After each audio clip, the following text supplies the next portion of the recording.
ಆಚರಣೆ ಮಾಡ್ತಕ್ಕಂಥದ್ದು ಬಹುಜನ ಸಮಾಜ ಪಾರ್ಟಿಯ ಪ್ರತಿಯೊಬ್ಬ ಉದ್ಯೋಗ ಸಿಕ್ತು. ಬಾಬಾ ಸಾಹೇಬರ ಒಂದು ಕೊಡುಗೆಯಿಂದಾಗಿ ನಮಗೆ ಶಿಕ್ಷಣದಲ್ಲಿ ಭಾರತ ಭಾಗ್ಯ ವಿಧಾತ ಜಯ ಹೇ ಸಂಬಿ ನಮೋ ತಸ್ಸ ಭಗವತೋ ಹರತೋ ಸಮ್ಮಾ ಸಂಬುದ್ಧಸ್ಸ ನಮೋ ತಸ್ಸ ಬಹುಜನ ಹಿತಾಯ ಬಹುಜನ ಸುಖಾಯ. ಬಾಬಾ ಸಾಹೇಬ್ ಪರಮ ಪೂಜ್ಯ ಬಾಬಾ ಸಾಹೇಬ್ ಅಂಬೇಡ್ಕರ್ ಅವರು ನಮ್ಮ ಐಕಾನ್. ಅವರ ವಿಚಾರಧಾರೆಯೇ ಬಹುಜನ ಸಮಾಜ ಪಕ್ಷದ ಸಿದ್ಧಾಂತ. ಹಾಗಾಗಿ ಬಾಬಾ ಸಾಹೇಬ್ ಅಂಬೇಡ್ಕರ್ ಅವರ ಜನ್ಮ ದಿನಾಚರಣೆ ಆಗಿರ್ಬೋದು, ಅವರ ಸ್ಮರಣ ದಿನಾಚರಣೆ ಆಗಿರ್ಬೋದು, ಅದನ್ನು ಆಚರಣೆ ಮಾಡ್ತಕ್ಕಂಥದ್ದು ಬಹುಜನ ಸಮಾಜ ಪಾರ್ಟಿಯ ಪ್ರತಿಯೊಬ್ಬ ಕಾರ್ಯಕರ್ತರ ಒಂದು ಜವಾಬ್ದಾರಿ. ಈ ಒಂದು ಜವಾಬ್ದಾರಿ ಅಂಗವಾಗಿ ವಲಯ ಮಟ್ಟದಲ್ಲಿ ಕಾರ್ಯಕ್ರಮ ಮಾಡಬೇಕು ಅಂತೇಳಿ ರಾಜ್ಯ ಸಮಿತಿ ಸೂಚನೆ ಮೇರೆಗೆ ಈ ದಿನ ಚಿಕ್ಕಮಗಳೂರಿನ ಜಿಲ್ಲೆಯಲ್ಲಿ ಈ ಒಂದು ಕಾರ್ಯಕ್ರಮವನ್ನು ಹಮ್ಮಿಕೊಂಡಿದ್ದೇವೆ. ಈ ಒಂದು ಕಾರ್ಯಕ್ರಮದ ವೇದಿಕೆಯಿಂದ ರೂಪಿಸಿರ್ತಕ್ಕಂಥ ಎಲ್ಲ ರಾಜ್ಯ ಮತ್ತು ಜಿಲ್ಲೆಯ ಎಲ್ಲ ಹಂತದ ವಿಧಾನಸಭಾ ಕ್ಷೇತ್ರದ ಎಲ್ಲ ಹಂತದ ಪದಾಧಿಕಾರಿಗಳೇ, ನಮ್ಮ ನಡುವೆ ಇರ್ತಕ್ಕಂಥ ನನ್ನೆಲ್ಲ ಪ್ರೀತಿಯ ಬಹುಜನ ಬಂಧುಗಳೇ, ಅನೇಕ ವಿಚಾರಗಳು ಪ್ರಸ್ತಾಪ ಆಗಿದೆ. ಬಾಬಾ ಸಾಹೇಬ್ ಅಂಬೇಡ್ಕರ್ ಅಂತಂದ್ರೆ ಅದೊಂದು ವ್ಯಕ್ತಿ ಅಲ್ಲ, ಅದೊಂದು ಪರಂಪರೆ, ಅದೊಂದು ಚರಿತ್ರೆ, ಒಂದು ನಡೆದು ಬಂದ ಹಾದಿ, ಒಂದು ರೂಟ್ ಮ್ಯಾಪ್ ಅಂತ ಹೇಳ್ಬೋದು. ಯಾವ ರೀತಿ ರೂಟ್ ಮ್ಯಾಪ್ ಅಂತಂದ್ರೆ, ಈ ಸಿಂಧು ಕಡಿಮೆ ನಾಗರಿಕತೆಯನ್ನು ಹುಟ್ಟಾಕಿರ್ತಕ್ಕಂಥ ಮೂಲನಿವಾಸಿಗಳಾದಂಥ ನಾವುಗಳು ಆರ್ಯರ ಆಗಮನದ ನಂತರ ಆಸ್ತಿ ವಿದ್ಯೆ ಅಧಿಕಾರಗಳನ್ನು ಕಳ್ಕೊಂಡಿದ್ವಿ. ಅದರ ನಂತರ ಗೌತಮ ಬುದ್ಧರ ಒಂದು ಕ್ರಾಂತಿಯಿಂದಾಗಿ, ಅಶೋಕ ಚಕ್ರವರ್ತಿಯ ಕ್ರಾಂತಿಯಿಂದಾಗಿ ನಮ್ದು ಮತ್ತೆ ನಾವು ಒಂದು ಸ್ವತಂತ್ರ ಸ್ವಾತಂತ್ರ್ಯ ಅಡಿಯಲ್ಲಿ ರಾಜರಾಗಿ ಆಳ್ವಿಕೆ ಮಾಡಲಿಕ್ಕೆ ಶುರು ಮಾಡೋದು. ಅದರ ನಂತರ ಮತ್ತೊಮ್ಮೆ ಕ್ರಾಂತಿಯಾಗಿ ಮನುಸ್ಮೃತಿ ಜಾರಿಯಾಗಿ ನಾವು ಮತ್ತೆ ಹಕ್ಕು ಅಧಿಕಾರಗಳನ್ನು ಕಳ್ಕೊಂಡ ನಂತರ ಕ್ರಮೇಣ ಆ ಒಂದು ಏನು ಪರಂಪರೆ ಮುಂದುವರಿತಾ ಬಂದು ಬ್ರಿಟಿಷರ ಆಗಮನದ ನಂತರ ನಮಗೆ ಶಿಕ್ಷಣ ಸಿಕ್ತು, ಉದ್ಯೋಗ ಸಿಕ್ತು. ಬಾಬಾ ಸಾಹೇಬರ ಒಂದು ಕೊಡುಗೆಯಿಂದಾಗಿ ನಮಗೆ ಶಿಕ್ಷಣದಲ್ಲಿ, ಉದ್ಯೋಗದಲ್ಲಿ, ಸರ್ಕಾರಿ ಮತ್ತೆ ರಾಜಕೀಯದಲ್ಲಿ ಕೂಡ ಒಂದು ಅವಕಾಶ ಸಿಕ್ತು. ಅದರ ಮಧ್ಯದಲ್ಲಿ ಜ್ಯೋತಿಬಾ ಫುಲೆ ಅವರು ನಮಗೆ ಶಿಕ್ಷಣವನ್ನು ಕೊಟ್ಟರು, ಸಾವಿತ್ರಿಬಾಯಿ ಫುಲೆ ಅವರು ಶಾಲೆಗಳನ್ನ ಆರಂಭ ಮಾಡಿ ನಮಗೆ ಶಿಕ್ಷಣವನ್ನು ಕೊಟ್ಟರು, ಶಾಹು ಮಹಾರಾಜರು ಉದ್ಯೋಗದಲ್ಲಿ ಮೀಸಲಾತಿಯನ್ನು ಕೊಟ್ಟರು, ನಾಲ್ವಡಿ ಕೃಷ್ಣರಾಜರು ಕೂಡ ಉದ್ಯೋಗದಲ್ಲಿ ಬಂದು ಶಿಕ್ಷಣಕ್ಕೆ ಅವಕಾಶಗಳನ್ನು ಮಾಡಿಕೊಟ್ರು, ಪೆರಿಯಾರ್ ಅವರು ನಮಗೆ ಸ್ವಾಭಿಮಾನವನ್ನು ಪಾಠದ ಕಲಿಸ್ಕೊಟ್ರು, ನಾರಾಯಣ ಗುರುಗಳು ಕೂಡ ನಮಗೆ ಸ್ವಾಭಿಮಾನ ಮತ್ತು ಅರಿವನ್ನು ಮೂಡಿಸಿದ್ರು. ಈ ಎಲ್ಲ ಒಂದು ಏನು ನಡೆದು ಬಂದ ಹಾದಿಯನ್ನ ಒಬ್ಬ ವ್ಯಕ್ತಿ ಕ್ರೋಢೀಕರಣ ಮಾಡಿ ಅದನ್ನ ಒಂದು ಕೇಂದ್ರೀಕರಣ ಮಾಡಿ ನಮಗೆ ಉಳಿಸ್ಕೊಟ್ಟು ಹೋಗಿರ್ತಕ್ಕಂಥವ್ರು ಬಾಬಾ ಸಾಹೇಬ್ ಅಂಬೇಡ್ಕರ್ ಅವರು. ಬಾಬಾ ಸಾಹೇಬ್ ಅಂಬೇಡ್ಕರ್ ಅವರ ಒಂದು ಪ್ರಯತ್ನದ ಫಲವಾಗಿ ಇವತ್ತು ನಾವಿಂದು ಶಾಸಕಾಂಗ, ಕಾರ್ಯಾಂಗ ಮತ್ತು ನ್ಯಾಯಾಂಗದ ಎಲ್ಲ ಅಂಗಗಳಲ್ಲಿ ಕೂಡ ಇವತ್ತು ಪಾಲ್ಗೊಳ್ಳುವಿಕೆಯನ್ನು ಪಡೆದಿದ್ದೇವೆ. ಅಂದ್ರೆ ನಮ್ಮ ಪ್ರಾತಿನಿಧ್ಯವನ್ನು ನಾವು ಪಡ್ಕೊಂಡಿದ್ದೇವೆ. ಆ ಪ್ರಾತಿನಿಧ್ಯದ ಫಲವಾಗಿ ಇವತ್ತು ನಮ್ಮಲ್ಲಿ ಅನೇಕ ಸರ್ಕಾರಿ ಉದ್ಯೋಗಗಳು, ಎಲ್ಲ ಇಲಾಖೆಯ ಸರ್ಕಾರಿ ಉದ್ಯೋಗಸ್ಥರಿದ್ದಾರೆ, ರಾಜಕಾರಣಿಗಳಿದ್ದಾರೆ, ನ್ಯಾಯಾಂಗ ಇಲಾಖೆಯಿಂದ ನ್ಯಾಯಾಂಗದ ಒಂದು ಉನ್ನತ ಸ್ಥಾನಗಳಲ್ಲಿ ಕೂಡ ಇವತ್ತು ನಾವು ಪಡೆದಿದ್ದೇವೆ. ಆದ್ರೆ ಅದು ಉಳಿಸ್ಕೊಂಡು ಹೋಗ್ಲಿಕ್ಕೆ ಆಗಲಿಲ್ಲ. ಈಗ ನಮ್ಮ ಗಂಗಾಧರ್ ಭೋಜನ್ ಅವರು ಮಾತಾಡುವಾಗ ಹೇಳಿದ್ರು ವಿಚಾರದಂತೆ, ಬಾಬಾ ಸಾಹೇಬ್ ಪರಮ ಪೂಜ್ಯ ಬಾಬಾ ಸಾಹೇಬ್ ಅಂಬೇಡ್ಕರ್ ಅವರು ನಮ್ಮ ಐಕಾನ್. ಅವರ ವಿಚಾರಧಾರೆಯೇ ಬಹುಜನ ಸಮಾಜ ಪಕ್ಷದ ಸಿದ್ಧಾಂತ.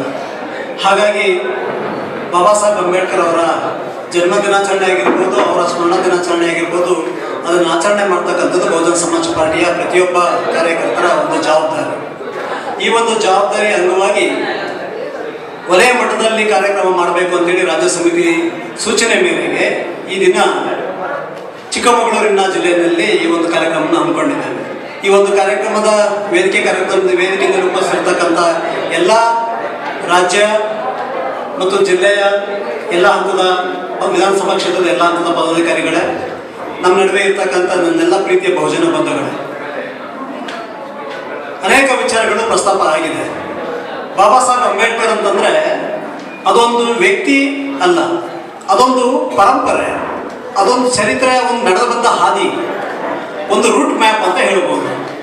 ಯಾವ ರೀತಿ ರೂಟ್ ಮ್ಯಾಪ್ ಅಂತಂದ್ರೆ, ಈ ಸಿಂಧು ಕಡಿಮೆ ನಾಗರಿಕತೆಯನ್ನು ಹುಟ್ಟಾಕಿರ್ತಕ್ಕಂಥ ಮೂಲ ನಿವಾಸಿಗಳಾದಂಥ ನಾವುಗಳು ಆರ್ಯರ ಆಗಮನದ ನಂತರ ಆಸ್ತಿ ವಿದ್ಯೆ ಅಧಿಕಾರಗಳನ್ನು ಕಳ್ಕೊಂಡಿದ್ವಿ. ಅದರ ನಂತರ ಗೌತಮ ಬುದ್ಧರ ಒಂದು ಕ್ರಾಂತಿಯಿಂದಾಗಿ, ಅಶೋಕ ಚಕ್ರವರ್ತಿಯ ಕ್ರಾಂತಿಯಿಂದಾಗಿ ನಮ್ದು ಮತ್ತೆ ನಾವು ಒಂದು ಸ್ವತಂತ್ರ ಸೌಧದ ಅಡಿಯಲ್ಲಿ ರಾಜರಾಗಿ ಆಳ್ವಿಕೆ ಮಾಡಲಿಕ್ಕೆ ಶುರು ಮಾಡಿದ್ವಿ. ಅದರ ನಂತರ ಮತ್ತೊಮ್ಮೆ ಕ್ರಾಂತಿಯಾಗಿ ಮನುಸ್ಮೃತಿ ಜಾರಿಯಾಗಿ ನಾವು ಮತ್ತೆ ಹಕ್ಕು ಅಧಿಕಾರಗಳನ್ನು ಕಳ್ಕೊಂಡ ನಂತರ ಕ್ರಮೇಣ ಆ ಒಂದು ಏನು ಪರಂಪರೆ ಮುಂದುವರಿತಾ ಬಂದು ಬ್ರಿಟಿಷರ ಆಗಮನದ ನಂತರ ನಮಗೆ ಶಿಕ್ಷಣ ಸಿಕ್ತು, ಉದ್ಯೋಗ ಸಿಕ್ತು. ಬಾಬಾ ಸಾಹೇಬರ ಒಂದು ಕೊಡುಗೆಯಿಂದಾಗಿ ನಮಗೆ ಶಿಕ್ಷಣದಲ್ಲಿ, ಉದ್ಯೋಗದಲ್ಲಿ, ಸರ್ಕಾರಿ ಮತ್ತೆ ರಾಜಕೀಯದಲ್ಲಿ ಕೂಡ ಒಂದು ಅವಕಾಶ ಸಿಕ್ತು. ಅದರ ಮಧ್ಯದಲ್ಲಿ ಜ್ಯೋತಿಬಾ ಫುಲೆ ಅವರು ನಮಗೆ ಶಿಕ್ಷಣವನ್ನು ಕೊಟ್ಟರು, ಸಾವಿತ್ರಿಬಾಯಿ ಫುಲೆ ಅವರು ಶಾಲೆಗಳನ್ನ ಆರಂಭ ಮಾಡಿ ನಮಗೆ ಶಿಕ್ಷಣವನ್ನು ಕೊಟ್ಟರು, ಶಾಹು ಮಹಾರಾಜರು ಉದ್ಯೋಗದಲ್ಲಿ ಮೀಸಲಾತಿಯನ್ನು ಕೊಟ್ಟರು, ನಾಲ್ವಡಿ ಕೃಷ್ಣರಾಜರು ಕೂಡ ಉದ್ಯೋಗದಲ್ಲಿ ಬಂದು ಶಿಕ್ಷಣಕ್ಕೆ ಅವಕಾಶಗಳನ್ನ ಮಾಡಿಕೊಟ್ರು, ಪೆರಿಯಾರ್ ಅವರು ನಮಗೆ ಸ್ವಾಭಿಮಾನವನ್ನು ಪಾಠದ ಕಲಿಸ್ಕೊಟ್ರು, ನಾರಾಯಣ ಗುರುಗಳು ಕೂಡ ನಮಗೆ ಸ್ವಾಭಿಮಾನ ಮತ್ತು ಅರಿವನ್ನು ಮೂಡಿಸಿದ್ರು. ಈ ಎಲ್ಲ ಒಂದು ಏನ್ ನಡೆದು ಬಂದ ಹಾದಿಯನ್ನ ಒಬ್ಬ ವ್ಯಕ್ತಿ ಕ್ರೋಢೀಕರಣ ಮಾಡಿ ಅದನ್ನ ಒಂದು ಕೇಂದ್ರೀಕರಣ ಮಾಡಿ ನಮಗೆ ಉಳಿಸ್ಕೊಟ್ಟು ಹೋಗಿರ್ತಕ್ಕಂಥವ್ರು ಬಾಬಾ ಸಾಹೇಬ್ ಅಂಬೇಡ್ಕರ್ ಅವರು. ಬಾಬಾ ಸಾಹೇಬ್ ಅಂಬೇಡ್ಕರ್ ಅವರ ಒಂದು ಪ್ರಯತ್ನದ ಫಲವಾಗಿ ಇವತ್ತು ನಾವಿಂದು ಶಾಸಕಾಂಗ, ಕಾರ್ಯಾಂಗ ಮತ್ತು ನ್ಯಾಯಾಂಗದ ಎಲ್ಲ ಅಂಗಗಳಲ್ಲಿ ಕೂಡ ಇವತ್ತು ಪಾಲ್ಗೊಳ್ಳುವಿಕೆಯನ್ನು ಪಡೆದಿದ್ದೇವೆ. ಅಂದ್ರೆ ನಮ್ಮ ಪ್ರಾತಿನಿಧ್ಯವನ್ನು ನಾವು ಪಡ್ಕೊಂಡಿದ್ದೇವೆ. ಆ ಪ್ರಾತಿನಿಧ್ಯದ ಫಲವಾಗಿ ಇವತ್ತು ನಮ್ಮಲ್ಲಿ ಅನೇಕ ಸರ್ಕಾರಿ ಉದ್ಯೋಗಗಳು, ಎಲ್ಲ ಇಲಾಖೆಯ ಸರ್ಕಾರಿ ಉದ್ಯೋಗಸ್ಥರಿದ್ದಾರೆ, ರಾಜಕಾರಣಿಗಳಿದ್ದಾರೆ, ನ್ಯಾಯಾಂಗ ಇಲಾಖೆಯಿಂದ ನ್ಯಾಯಾಂಗದ ಒಂದು ಉನ್ನತ ಸ್ಥಾನಗಳಲ್ಲಿ ಕೂಡ ಇವತ್ತು ನಾವು ಪಡೆದಿದ್ದೇವೆ. ಆದ್ರೆ ಅದು ಉಳಿಸ್ಕೊಂಡು ಹೋಗ್ಲಿಕ್ಕೆ ಆಗಲಿಲ್ಲ. ಈಗ ನಮ್ಮ ಗಂಗಾಧರ್ ಭೋಜನ್ ಅವರು ಮಾತಾಡುವಾಗ ಹೇಳಿದ್ರು, ಕೂತಿದ್ದಾರೆ ಸಂವಿಧಾನ ವಿರೋಧಿಗಳು ಕೂತಿದ್ದಾರೆ. ಇದನ್ನು ಬಾಬಾ ಸಾಹೇಬ್ ಇವತ್ತು ಹೇಳಿದ ಮಾತಲ್ಲ, ಸಂವಿಧಾನವನ್ನ ಅರ್ಪಣೆ ಮಾಡಿದಂತ ಸಂದರ್ಭದಲ್ಲಿ 1949 ಹೇಳಿದಂತ ಮಾತು. ಒಂದು ಸಂವಿಧಾನವನ್ನು ಅಳಿಯತಕ್ಕಂಥ ಮಾನದಂಡ ಇದೆಯಲ್ಲ, ಅದು ಆ ಸಂವಿಧಾನ ಹೇಗಿದೆ ಅನ್ನೋದ್ರ ಮೇಲೆ ಅಲ್ಲ, ಅದನ್ನ ಯಾರು ಜಾರಿ ಮಾಡ್ತಾರೆ ಅನ್ನೋದ್ರ ಮೇಲೆ ಅದನ್ನ ಮಾನದಂಡ ಅಳಿಬೇಕಾಗತ್ತೆ. ಒಂದು ಸಂವಿಧಾನ ಎಷ್ಟೇ ಕೆಟ್ಟದಾಗಿದ್ರು ಕೂಡ ಅದನ್ನ ಜಾರಿ ಮಾಡುವ ಜಾಗದಲ್ಲಿ ಆಳುವ ವರ್ಗ ಯಾರಿರ್ತಾರೆ ಅವರು ಒಳ್ಳೆಯವರಾಗಿದ್ರೆ ಕೆಟ್ಟ ಸಂವಿಧಾನದ ರಿಸಲ್ಟ್ ಕೂಡ ಒಳ್ಳೇದಾಗುತ್ತೆ. ಅದೇ ಸಂವಿಧಾನ ಎಷ್ಟೇ ಒಳ್ಳೇದಾಗಿದ್ರೆ ಆಗಿದ್ರು ಕೂಡ ಅದನ್ನ ಜಾರಿ ಮಾಡೋ ಜಾಗದಲ್ಲಿ ಇರ್ತಕ್ಕಂಥವ್ರು ತಾರತಮ್ಯವಾದಿಗಳು, ಜಾತಿವಾದಿಗಳು, ಮನುವಾದಿಗಳಾದ್ರೆ ಎಷ್ಟೇ ಒಳ್ಳೆ ಸಂವಿಧಾನ ಆದ್ರೂ ಕೂಡ ಅದರ ರಿಸಲ್ಟ್ ಕೆಟ್ಟದಾಗಿರುತ್ತೆ ಅಂತ ಹೇಳಿ ಇವತ್ತು ಆಗಿರ್ತಕ್ಕಂಥ ಪರಿಸ್ಥಿತಿ ಏನಾಗಿದೆ ಅಂತಂದ್ರೆ, ಆ 75 ವರ್ಷದಲ್ಲಿ ಬಹುತೇಕ ನಮ್ಮ ದೇಶವನ್ನು ಆಳಿರ್ತಕ್ಕಂಥದ್ದು ಒಂದು ಕಾಂಗ್ರೆಸ್ ಅಂತಕ್ಕಂಥ ಕಾಶ್ಮೀರಿ ಮನುವಾದಿಗಳ ಆಡಳಿತದಲ್ಲಿ, ಇನ್ನೊಂದು ಬಿಜೆಪಿ ಅಂತಕ್ಕಂಥ ನಾಗ್ಪುರಿ ಮನುವಾದಿಗಳ ಆಡಳಿತದಲ್ಲಿ. ಇವರಿಬ್ಬರು ಮನುವಾದಿಗಳ ನಡುವೆ ಈ ಓಟು ಚಂದ್ರಬಾಬು ಅಂತ ಹೇಳ್ಬಿಟ್ಟು ಇನ್ನೊಬ್ಬರು ಮನುವಾದಿಗಳನ್ನ ಬಿಟ್ರು, ಯಾವುದು ಬಂಗಾಳಿ ಮನುವಾದಿಗಳನ್ನ, ಕಾರ್ಮಿಕ ವರ್ಗ ಅಂತೇಳಿ. ಇವರೆಲ್ಲರೂ ಸೇರಿ ಬಾಬಾ ಸಾಹೇಬರು ಸೋಲಿಸಿದ್ದು ಆಯ್ತು, ಇವತ್ತು ನಮ್ಮನ್ನು ಅಧಿಕಾರದಿಂದ ವಂಚಿತರನ್ನಾಗಿ ಮಾಡಿದ್ದಾಯ್ತು. ಇಂತಹ ಸಂದರ್ಭದಲ್ಲಿ ನಾವು ಬಹಳ ಖುಷಿ ಪಡ್ಬೇಕಾಗಿರ್ತಕ್ಕಂಥ ವಿಚಾರ ನೀವು ಗಮನಿಸಿ. ದೇಶದಲ್ಲಿ ಎಷ್ಟು ರಾಜಕೀಯ ಪಕ್ಷಗಳಿದೆ? 106,000 ರಾಜಕೀಯ ಪಕ್ಷಗಳಿದೆ. ಮತ್ತು ಇತ್ತೀಚೆಗೆ ಚುನಾವಣೆ ಆಯೋಗ ಬಿಡುಗಡೆ ಮಾಡಿತು ರಾಷ್ಟ್ರೀಯ ಪಕ್ಷಗಳ ಪಟ್ಟಿ. 6 ರಾಷ್ಟ್ರೀಯ ಪಕ್ಷಗಳ ಪಟ್ಟಿಯಲ್ಲಿ ಬಹುಜನ ಸಮಾಜ ಪಾರ್ಟಿ ರಾಷ್ಟ್ರೀಯ ಪಕ್ಷ ಉಳ್ಕೊಳ್ಳುತ್ತೆ. ಈಗ ಬಹುಜನ ಸಮಾಜ ಪಕ್ಷಕ್ಕೆ ಆರ್ಥಿಕ ಸಹಾಯದ ಇವತ್ತು ನಮ್ಮ ಸ್ನೇಹಿತರೆಲ್ಲ ಕೊಡ್ತಿದ್ದಾರೆ. ಬೇರೆ ಎಲ್ಲ ರಾಜಕೀಯ ಪಕ್ಷಗಳಿಗೆ ಭೂ ಮಾಲೀಕರಿಂದ ಹಿಡಿದು, ಕೈಗಾರಿಕೋದ್ಯಮಿಗಳಿಂದ ಹಿಡಿದು, ವಿದೇಶಗಳಿಂದ ಎಲ್ಲ ಹಣ ಬರುತ್ತೆ. ಆದ್ರೆ ಬಹುಜನ ಸಮಾಜ ಪಾರ್ಟಿಗೆ ಬರಲ್ಲ. ಆದ್ರೂ ರಾಷ್ಟ್ರೀಯ ಪಕ್ಷ ಉಳಿದಿದೆ. ಇವತ್ತು ಎಲ್ಲಾ ರಾಜಕೀಯ ಪಕ್ಷಗಳಲ್ಲಿ ಎಂಪಿಗಳು ಅಷ್ಟು ಜನ ಇಷ್ಟು ಜನ ಎಂಪಿಗಳಾಗಿ ಕೂತಿದ್ದಾರೆ. 2 ಜನ ಎಂಪಿಗಳಿರ್ತಕ್ಕಂಥ ಕುಮಾರಸ್ವಾಮಿ ಇವತ್ತು ಏನಾಗಿದ್ದಾರೆ? ಬೃಹತ್ ಕೈಗಾರಿಕಾ ಮಂತ್ರಿ ಆಗಿದ್ದಾರೆ ಕೇಂದ್ರದಲ್ಲಿ. ಆದ್ರೆ ಆ ಪಕ್ಷ ಏನಾಗಿದೆ? ಕರ್ನಾಟಕಕ್ಕೆ ಮಾತ್ರ ಸೀಮಿತವಾಗಿದೆ, ರಾಷ್ಟ್ರೀಯ ಪಕ್ಷ ಆಗಲಿಲ್ಲ. ತಮಿಳುನಾಡಿನ ರಾಜಕೀಯ ಪಕ್ಷಗಳು ನೋಡಿ, ಎಷ್ಟು ರಾಜಕೀಯ ಪಕ್ಷಗಳಿದ್ದಾವೆ, ಯಾವ ಕೂಡ ರಾಷ್ಟ್ರೀಯ ಪಕ್ಷ ಆಗಿದೆಯಾ? ಇಲ್ಲ. ಆಂಧ್ರದಲ್ಲಿ ನೋಡಿ ರಾಷ್ಟ್ರೀಯ ಪಕ್ಷ ಆಗಿಲ್ಲ. ನೀವು ಯಾವುದೇ ರಾಜ್ಯಕ್ಕೆ ಹೋಗಿ ತೃಣಮೂಲ ಕಾಂಗ್ರೆಸ್ ಮಮತಾ ಬ್ಯಾನರ್ಜಿ ಏನು ಹಾಡು ಹೊಗಳ್ತಾ ಇರ್ತಾರೆ ಟಿವಿಗಳಲ್ಲಿ, ಆದ್ರೆ ಆ ಪಕ್ಷ ಎಲ್ಲಿಗೆ ಸೀಮಿತವಾಗಿದೆ? ಪಶ್ಚಿಮ ಬಂಗಾಳಕ್ಕೆ ಮಾತ್ರ ಸೀಮಿತವಾಗಿದೆ. ಆ ರೀತಿ ಉದಾಹರಣೆ ಕೊಡ್ತಾ ಹೋದ್ರೆ ಪ್ರತಿಯೊಂದು ರಾಜ್ಯಗಳಲ್ಲೂ ವಿವಿಧ ಸಮಾಜವಾದಿ ಪಾರ್ಟಿ ಇದೆ. ಬಹುಜನ ಸಮಾಜ ಪಾರ್ಟಿಗೆ ಟಕ್ಕರ್ ಕೊಡ್ತಕ್ಕಂಥ ಪಕ್ಷ ಯಾವುದು? ಉತ್ತರ ಪ್ರದೇಶದಲ್ಲಿ ಸಮಾಜವಾದಿ ಪಾರ್ಟಿ. ಆ Samajwadi party Akhilesh Yadav PDA formula ಮುಂದಿಟ್ಕೊಂಡು ಇವತ್ತೇ ರಾಜಕಾರಣ ಮಾಡ್ತಿದ್ದಾರೆ. ಅವರು ಉತ್ತರ ಪ್ರದೇಶಕ್ಕೆ ಸೀಮಿತವಾಗಿದ್ದಾರೆ ವಿನಃ ರಾಷ್ಟ್ರೀಯ ಪಕ್ಷ ಆಗ್ಲಿಲ್ಲ. ಆದ್ರೆ ಮಾನ್ಯವರು ಕಾಂಶಿರಾಮ್ಜಿ ಅವರು ಕಟ್ಟಿರ್ತಕ್ಕಂಥ ಪಕ್ಷ, ಅಕ್ಕ ಮಾಯಾವತಿ ಮತ್ತು ಇತರೆ ಆ ಸಮಕಾಲೀನರೆಲ್ಲ ಹೋರಾಟದ ಪ್ರತಿಫಲವಾಗಿ ಇವತ್ತು ಬಹುಜನ ಸಮಾಜ ಪಾರ್ಟಿ ಒಂದು ರಾಷ್ಟ್ರೀಯ ಪಕ್ಷವಾಗಿ ನೆಲೆ ನಿಂತಿದೆ. ನಮಗೆ ಒಂದು ಯಾವುದೇ ಒಂದು ತಾಲೂಕ್ ಪಂಚಾಯತಿ ಒಬ್ಬ ಅಭ್ಯರ್ಥಿ ನಿಂತರೂ ಕೂಡ ನಮಗೆ ಆನೆ ಸಿಂಬಲ್ ಸಿಗುತ್ತೆ. ಇವತ್ತು ನಮ್ಮಿಂದನೇ ಹೊರಹೋಗಿರ್ತಕ್ಕಂಥ ಅನೇಕ ಪಕ್ಷಗಳು ಯಾವ ಒಬ್ಬರು ಒಬ್ಬರೇ ಯಾರು ರಾಜಕೀಯ ಪಕ್ಷದವ್ರ ಮನೆ ಬಾಗಿಲಿಗೆ ಹೋಗಿಲ್ಲ, ಯಾವ ಪಕ್ಷದ ಕಚೇರಿಗೆ ಹೋಗಿಲ್ಲ.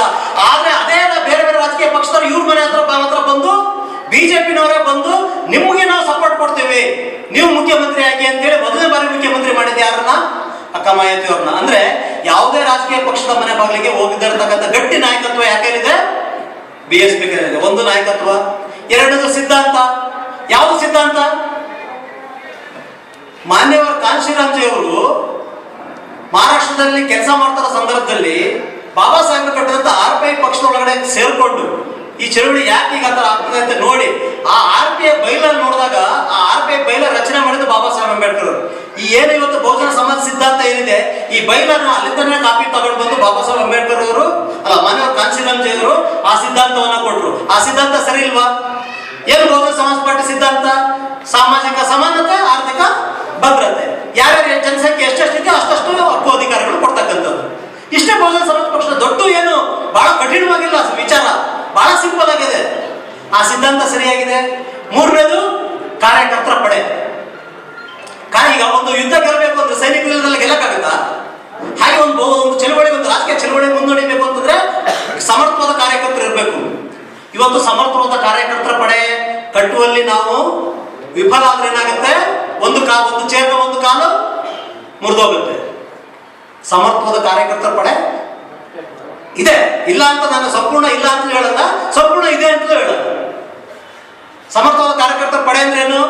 ಕಮಿಟಿಗಳು, ರಾಜ್ಯ ಸಮಿತಿ, ಜಿಲ್ಲಾ ಸಮಿತಿ, ಅಸೆಂಬ್ಲಿ ಸಮಿತಿ, ಸೆಕ್ಟರ್ ಸಮಿತಿ, ಬೂತ್ ಸಮಿತಿಗಳು. ಅವಿಷ್ಟು ನೀವು ಕರೆಕ್ಟ್ ಆಗಿ ಆಯ್ತು ಅಂದ್ರೆ ಪಕ್ಕ ಕಾರ್ಯಕರ್ತರ ಪಡೆ ರೆಡಿ ಆದಂಗೆ ಅರ್ಥ. ಇವತ್ತೇನಾಗಿದೆ ಅಂದ್ರೆ ಸ್ವಲ್ಪ ಚೇರ್ ಅಲಾಡ್ತಾ ಇದೆ, ಯಾಕಂದ್ರೆ ಕಾಲ್ ಇದೆ ಆದ್ರೆ ಫುಲ್ ಇಲ್ಲ, ಬ್ಯಾಲೆನ್ಸ್ ಇಲ್ಲ, ಕಲ್ಗಿಲ್ ಕೊಟ್ಟು ನಿಲ್ಲಿಸ್ಬೇಕು. ಆ ತರ ಪರಿಸ್ಥಿತಿಲಿ ಇದೀವಿ. ಇನ್ನೊಂದು 4ನೇ ಕಂಬ ಕಾಲ ಯಾವ್ದು ಗೊತ್ತಾ? 4ನೇ ಕಾಲು ಹಣಕಾಸು. ಒಂದು ಪಕ್ಷದ ಚಳವಳಿ ನಡಿಬೇಕು ಅಂತಂದ್ರೆ ಹಣಕಾಸು. ಇವತ್ತೊಂದು ಕಾರ್ಯಕ್ರಮ ನಡಿಬೇಕಂದ್ರೆ ಪಕ್ಷ ನಡೆಯುತ್ತಾ? ಹಣಕಾಸು. ಅದೇ ರೀತಿ ಒಂದು ರಾಷ್ಟ್ರೀಯ ಮಟ್ಟ ಚಳವಳಿ ನಡಿಬೇಕು ಅಂತಂದ್ರೆ ಅದಕ್ಕೆ ಹಣಕಾಸು. ಇದೇ ಹಣಕಾಸನ್ನು ಮೂಲವು ಸಂಗ್ರಹ ಮಾಡಿದ್ವಲ್ಲ, ಈ ಹಣಕಾಸು ಒಂದು ಒಳ್ಳೆ ನಾಯಕತ್ವ, ಅದಕ್ಕೊಂದು ಸೂಕ್ತ ಸಿದ್ಧಾಂತ, ಕಾರ್ಯಕರ್ತರ ಪಡೆ ಮತ್ತು ಸಂಪನ್ಮೂಲ, ಈ 4 ಇದ್ರೆ ಮಾತ್ರ ಒಂದು ಚಳವಳಿ ಗಟ್ಟಿಯಾಗಿ ನಡೆಯಲಿಕ್ಕೆ ಸಾಧ್ಯ. ಆ ನಿಟ್ಟಿನಲ್ಲಿ ಇವತ್ತು ನಾವು ಬಾಬಾ ಸಾಹೇಬ್ ಅಂಬೇಡ್ಕರ್ ಅವರ ಪರಿನಿರ್ವಾಣ ದಿನಾಚರಣೆ ಎಂದು ಶಪಥ ಮಾಡಬೇಕಾಗಿದೆ, ಸಂಕಲ್ಪ ಮಾಡಬೇಕಾಗಿದೆ.